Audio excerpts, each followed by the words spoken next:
All right, let's dive into one of the hottest, most debated topics in finance right now, stablecoins.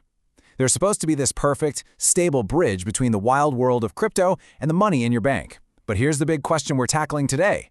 Are we building the future of money or a financial house of cards just waiting to tumble?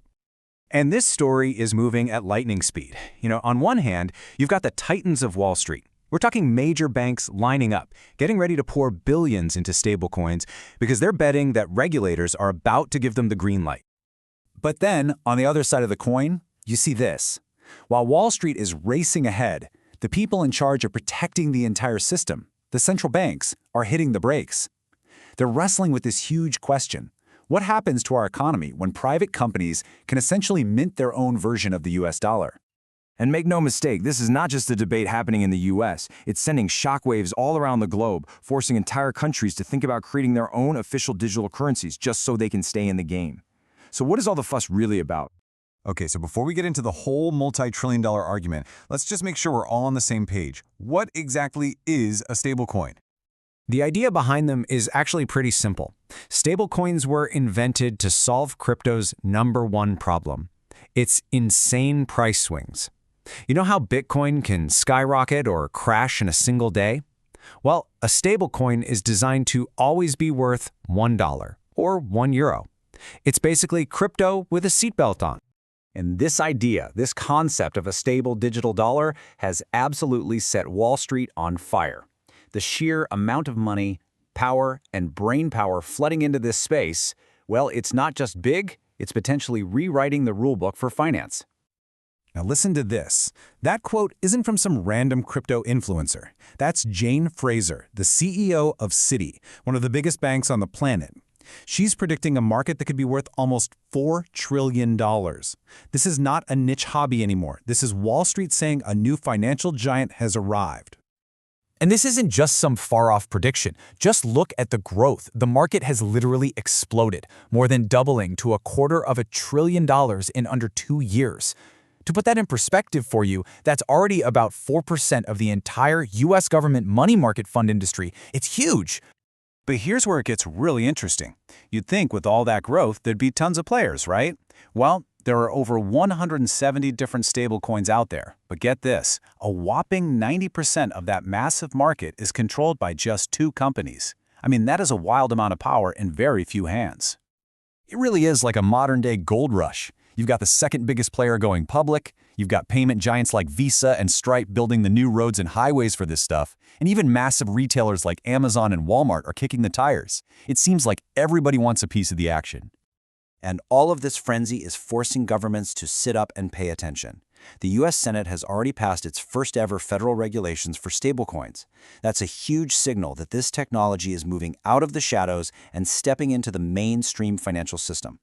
But for every CEO popping the champagne, there's a regulator pulling the fire alarm. While Wall Street sees a massive opportunity, the world's central banks are starting to get really nervous. I mean, warnings don't get much clearer than this one. This is Andrew Bailey, the head of the Bank of England, one of the most powerful people in global finance, publicly telling the biggest banks in the world to back off. And he wasn't just talking into the air. He was speaking directly to this list. Household names, gigantic, globally important banks that are all exploring or even issuing stablecoins right now. This is a direct showdown between the innovators and the guardians of the system. So what's got them so worried? What are these high-level warnings all about? Well, it all comes down to some deep, fundamental risks that regulators think could threaten the whole financial system. So first things first, let's just question the name itself. The entire promise is built right into that one word, stable. But is it actually true? And this chart really tells the story. Data from the Bank for International Settlements shows that, yeah, they are way less volatile than something like Bitcoin, no question. But look closer. They are not perfectly stable. They almost never trade at exactly $1.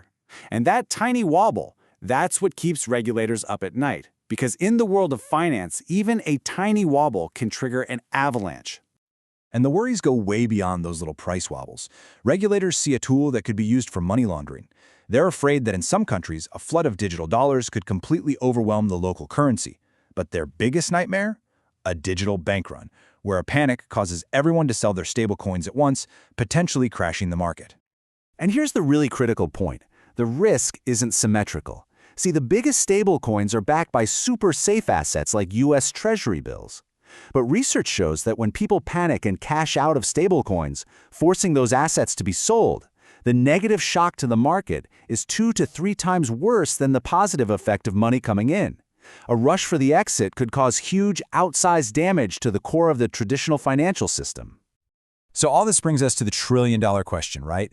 How do we capture all the amazing benefits of this technology? We're talking fast, cheap, programmable money without accidentally blowing up the financial system.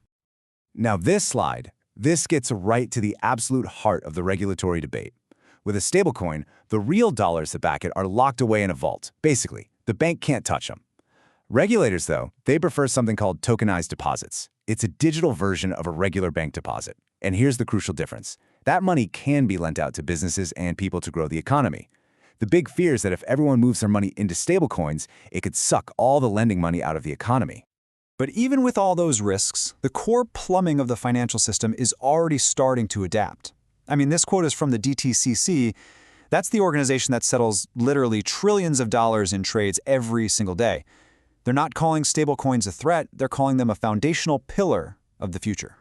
And in a really fascinating twist, even the biggest cheerleaders for this stuff are starting to talk about a middle ground. Here's Jane Fraser from Citi again. She's saying, yeah, we're looking at stablecoins, but we're also getting really active in that tokenized deposit space that the regulators like. It seems the industry is realizing that the future probably isn't one or the other, it's likely going to be both. Which leaves us right here with this fundamental question. This isn't just about some new tech. This is a battle for the very future of money itself. So who's going to hold the pen and write the next chapter? The innovators, who are moving at the speed of light, or the regulators, who are trying to prevent a catastrophe? The answer to that question is being written right now, as we speak.